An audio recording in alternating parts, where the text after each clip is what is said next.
Party है, पिछली बार भी हमने चुनाव लड़ा था, इस बार भी हम चुनाव लड़ेंगे और हमारे उम्मीदवारों की घोषणा हम लोग 4 नवंबर को करेंगे। एक साथ 200 उम्मीदवारों की घोषणा करेंगे 4 नवंबर को। 2 अक्टूबर को हमारी मीटिंग होगी। इस मीटिंग में हम लोग अपना एजेंडा सामने रखेंगे कि हमारा एजेंडा है, इसके लिए हम राजस्थान के सामने हैं और वो एजेंडा इतना ज़्यादा क्रांतिकारी होगा, बहुत सारी बातें हम आपको आउट भी नहीं कर पाएंगे अभी। उस दिन आपको सारी बातें पता चलेगी कि हमारे एजेंडे में ऐसी ऐसी चीज़ें हैं जिनके बारे में कोई पॉलिटिकल पार्टी सोच भी नहीं सकती, लेकिन जो सोसाइटी को चाहिए उस तरह का एजेंडा हमारा और डाउन टू अर्थ है।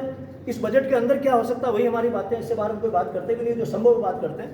तो वो 2 अक्टूबर की हमारी एक तरह से आप कर दीजिए चुनावी बिगुल है, वो बजा रहे हैं, अलग तरह का है, उनसे तुलनात्मक दृष्टि से बिल्कुल ही अलग तरह की बातें होंगी, लेकिन संख्या के मामले में हम गारंटी दे रहे हैं कि हमारी संख्या सबसे ज़्यादा होगी, कोई सोच भी नहीं सकता। डॉक्टर साहब, आपने बात की थी कि भाई पिछले चुनाव आपने जो लड़ा था सबूत पता दिया था। कई पार्टी आती है जो झूठे वादे करके चली जाती है, लेकिन वो पूरे वादे नहीं करती।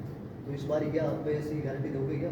हमने पिछली बार भी स्टाम्प पे लिख के दिया था कि 500 रुपये के स्टाम्प पे आपको लिख के दे रहे हैं कि पार्टी ये काम करेगी, इतने काम में करेगी, इसमें इतना रुपया लगेगा, पूरी डिटेल बताई थी कि ये हम काम करेंगे तो कैसे करेंगे। और हमारे कैंडिडेट्स ने लिख कर दिया था कि हमारे कैंडिडेट ये काम करेंगे।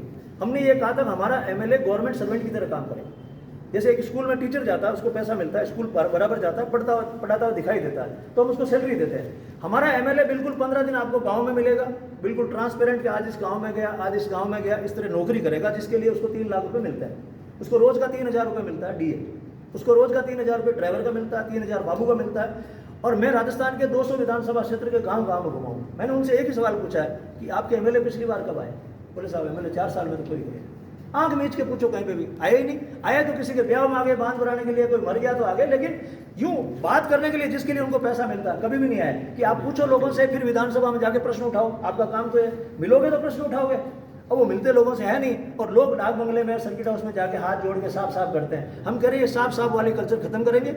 आपको फोन है, आज इस गांव में आपका कार्यक्रम है, गांव के लोग बैठेंगे, आपको लिख के देंगे, आप मुनीमित हो उनके, आपको मुनीमित रखा है, ये लिख के देंगे, ये समस्या आप सोल्व करा के लाओ। मैं मुंह काट रहा हूँ, मैं वहाँ घूमूँ क्या? जब मैंने एक आदमी को वोट दे दिया, नोट दे दिया, तो मैं मेरा मुंह काट रहा हूँ, मैं मेरी दुकान पे बैठा हूँ, मैं मेरा टीचर हूँ, पढ़ा रहा हूँ, आपको मैंने लिख के दे दिया, दिस इज माई प्रॉब्लम, आप जाके सोल्व करके लाओ। आपको हमने पावर दी है सोल्व करने की, आपसे कलेक्टर बात करेगा, आपसे थानेदार बात करेगा, आपसे बात करते हैं, लेकिन आप मेरे लिए हो ना। तो वो मैं हमारे एमएलए इस तरह से लिख के देंगे, इस बार भी स्टाम्प पे ये देंगे। फिर हमारे पार्टी के प्रति प्रतिबद्धता भी लिख के देंगे। ऐसा नहीं कि जो जीत गए उसके बाद में कोई 10 करोड़ में खरीद ले, 20 करोड़ में खरीद ले, जैसे ये मंडियां लगती है, तो हमारा तो लिख के देंगे। दोनों चीज़ें हम लोग लिख के देंगे। पार्टी का एजेंडा जो हमारे 23 पॉइंट है, बिल्कुल क्लियर कट, हम ये काम करेंगे और ऐसे करेंगे, इतने टाइम में करेंगे, बिल्कुल झूठा जैसा एक भी नहीं देंगे, लिख के देंगे। और हम लोगों को कहेंगे कि अगर हम वादों पर खरा नहीं उतरते तो कोर्ट में हमारे खिलाफ 420 का केस दें, बिकॉज हमने आपके साथ धोखा किया, आपने भरोसा किया। पिछली बार लोगों ने भरोसा इसलिए नहीं किया कि वो हम छोटी पार्टी थे, जीतेंगे तो वैसे ही नहीं। उनको कहा यार आपकी बात तो बहुत बढ़िया है, आंसू आ रहे थे लोगों के, यार ऐसा हो जाए जब तो कुछ नहीं, लेकिन अब आप जीतोगे नहीं, छोटी पार्टी तो करें क्या इसका?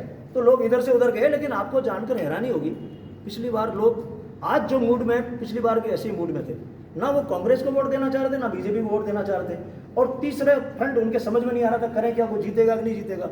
तो दोनों का डिफरेंस देखना, पिछली बार का दोनों का डिफरेंस मात्र 1.5 लाख वोटों का है, कांग्रेस बीजेपी का। और आज भी पॉलिटिकल सिचुएशन राजस्थान के गांव गांव में यह है कि वो ना तो बीजेपी की मीटिंग में जाना चाह रहे हैं, ना कांग्रेस के प्रति उनका कोई प्रेम है, चुपचाप बैठे हैं, ऐसे कुछ भी बात नहीं कर रहे। ठीक है, कोई टल्ला मार रहा है, कोई किधर मार रहा है, लेकिन चुपचाप बैठे हैं। क्या करें क्या समझ में नहीं आ रहा। राजनीति ने हमको बहुत धोखा दिया। तो आपकी बात जो थी हम लोग बाकायदा लिख के देंगे और बहुत ईमानदारी से लिख के देंगे, हम ऐसा करना चाहते हैं। दूसरा, जैसे राजस्थान में आपने देखा होगा अब तक जो राजनीति रही है वो भाजपा कांग्रेस के बीच में रही है। जैसे जिस विधानसभा में वो टिकट देते हैं तो जाति बहुल जो जाति होती है उसके अनुसार वो टिकट बांटते हैं। तो उसको लेकर आप क्या देख रहे हो कि भाई यहाँ कोई बदलाव की संभावना है? इतने बड़े नहीं, उसमें बदलाव की अभी कोई संभावना नहीं है। आप अभी राजस्थान में किसी व्यक्ति को अपनी जाति के अलावा दूसरे को वोट देने के लिए तैयार कर लें, अभी ऐसा माहौल बना नहीं है। लोग अपनी जाति के अनुसार ही वोट देते हैं।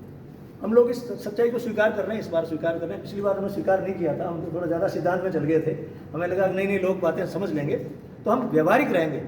हम आदर्शात्मक तो बिल्कुल नहीं रहेंगे, व्यवहारिक रहेंगे, लेकिन इन बातों पर टिके रहेंगे। उसी जाति का मान लो एमएलए बनता है, लेकिन वो एमएलए के हिसाब से ऐसे काम करता है तो हमें कोई तकलीफ नहीं है। अब वो खाली जाति के नाम से जीत जाए और एमएलए की ड्यूटी नहीं कर रहा है और दूसरी सारी कौमों के साथ धोखा कर रहा है, अपनी कौम के साथ भी, तो वो हम अलाउ नहीं करेंगे। तो थोड़ा सा हम व्यवहारिक रहेंगे, इसमें कोई शक नहीं है, लेकिन हम कोशिश करेंगे कि हम ऐसे किसी समझौते में ना पड़े कि हमारी आत्मा ही मर जाएगा, हमने जीतने के लिए ऐसे ऐसे लोगों को आगे कर दिया और फिर हमारी जो मूल आत्मा, मूल भाव वो मर जाए, उसको प्रोटेक्ट करने की कोशिश करें। लेकिन समाज के हम ऐसे ऐसे वर्गों को इसमें मैदान में उतारने वाले हैं जिसके बारे में कोई पार्टी ने अभी तक सोचा है। सर अगर चुनाव के बाद त्रिकोणीय श्रृंखला हो जाए तो फिर आप किसके साथ जाना चाहेंगे? हमारा सिर्फ एक ही, हम तो आज कह रहे हैं, आज आपके सामने कह रहे हैं, हमारे तो वो 23 पॉइंट है, हमारे उस 23 पॉइंट पे कोई भी हाँ भरे, हम उस पर तैयार हैं। जो भी तो कांग्रेस या कोई एनीबडी XYZ कोई भी पार्टी कह दे कि हम इस 23 पॉइंट पे काम करने को तैयार हैं, जो लिखित में जो जनता को हम लिख के दे के हैं, जिसमें साइन करके आए, वो हो जाता तो क्या दिक्कत है? जैसे हमने कहा भाई हम कांस्टेबल की ड्यूटी 8 घंटे चाहते हैं, लिख दो इस पर, आप 8 घंटे कर दो, काम खत्म।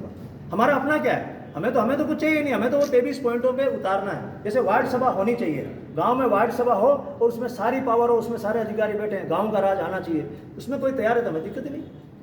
हर एक्ट और योजना जिसके लिए बनी, जैसे फसल बीमा योजना बनी है, तो उस पर खरे उतरना है। अब क्यों किसान उनके पीछे रोता रहता फिर, मेरा नुकसान हुआ मुझे बीमा मिलना चाहिए, मेरी मोटरसाइकिल का डैमेज हुआ, अपने आप सर्वेयर आता है, देखता है, मेरे को पैसा देता है, या मुझे इतना संघर्ष करना पड़ता है, और सारी व्यवस्था उनके साथ खड़ी है, कंपनियों के साथ में।